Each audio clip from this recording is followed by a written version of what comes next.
আসসালামু আলাইকুম ভিউয়ার্স, আজকে নিয়ে এসেছি tomato sauce with chicken pasta. ঘরোয়া কিছু উপকরণ দিয়ে এই রেসিপিটি তৈরি করে দেখাবো। চলুন তাহলে শুরু করে ফেলি আজকের রেসিপি। প্রথমে টমেটো সস তৈরি করে নিব। এর জন্য একটা হাঁড়িতে পানি গরম বসিয়ে দিলাম। এখানে কিছু টমেটো নিয়েছি, প্রত্যেকটা টমেটোর মুখটা একটু কেটে দিয়েছি যাতে টমেটোটা সেদ্ধ হয়ে যাওয়ার পর চামড়াটা তুলে নিতে সুবিধা হয়। টমেটোগুলো গরম পানিতে দিয়ে ঢাকনা দিয়ে ঢেকে রাখবো 1 থেকে 2 মিনিটের জন্য। 1 থেকে 2 মিনিট পর ঢাকনাটা তুলে নিব। দেখুন টমেটোগুলো সেদ্ধ হয়ে গেছে এবং চামড়াটাও আলাদা হয়ে এসেছে। টমেটোগুলো ঠান্ডা হয়ে গেলে চামড়াটা ছাড়িয়ে নিব এবং ছুরি দিয়ে মাঝখান থেকে কেটে ভিতরে বিচিগুলো পরিষ্কার করে নিব। এইভাবে সবগুলো টমেটো পরিষ্কার করে ব্লেন্ডারে ব্লেন্ড করে নিব।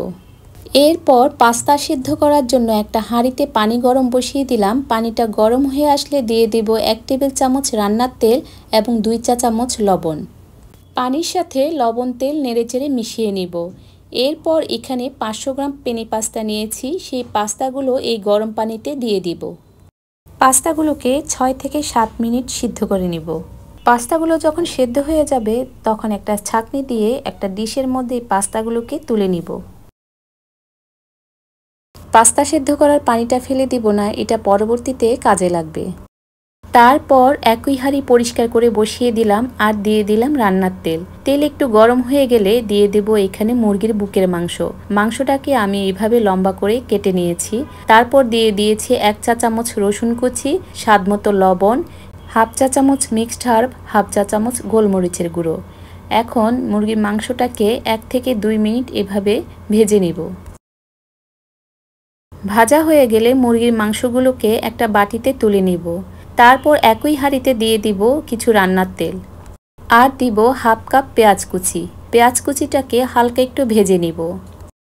পেঁয়াজ কুচিটা 1 থেকে 2 মিনিট ভাজা হয়ে গেলে তারপর দিয়ে দিব 2 চা চামচ রসুন কুচি। রসুন কুচিটা দিয়ে হালকা একটু ভেজে নিব। তারপর দিয়ে দিব এখানে স্বাদমতো লবণ। লবণটা দিয়ে ভালো করে নেড়েচেড়ে মিশিয়ে নিব। তারপর দিয়ে দিব ব্লেন্ডারে ব্লেন্ড করে রাখা সেই টমেটো পেস্টটা দিয়ে 2-1 মিনিট কষিয়ে নিব। 2-1 মিনিট কষিয়ে নেওয়ার পর এখন দিয়ে দিব পাস্তা যে পানিতে সিদ্ধ করে নিয়েছিলাম সেই পাস্তা সিদ্ধ করে নেওয়া পানিটা। এরপর দিয়ে দিব 1 চা চামচ গোলমরিচের গুঁড়ো, হাফ চা চামচ মিক্সড হার্ব। ভালো করে নেড়েচেড়ে মিশিয়ে এখন দিয়ে দিব ভেজে রাখা মাংসের টুকরোগুলো। মাংসের টুকরোগুলো সসের মধ্যে দিয়ে 30 থেকে 40 সেকেন্ড কুক করে নিব যাতে মাংসের ফ্লেভারটা সসের মধ্যে চলে আসে। এখন দিয়ে দিব সিদ্ধ করে নেওয়া পাস্তাগুলো দেওয়ার পর খুব বেশি রান্না করব না, এতে করে পাস্তার ফ্লেভারটা নষ্ট হয়ে যাবে। সসের সাথে ভালো করে নেড়েচেড়ে মিশিয়ে নিব। এরপর দিয়ে দিব 2 টেবিল চামচ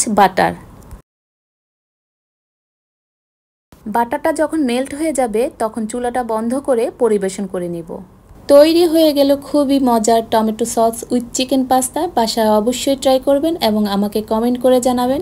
আর আমার ভিডিওটিতে লাইক দিয়ে শেয়ার করে দিবেন এবং আমার চ্যানেলটিকে সাবস্ক্রাইব করবেন।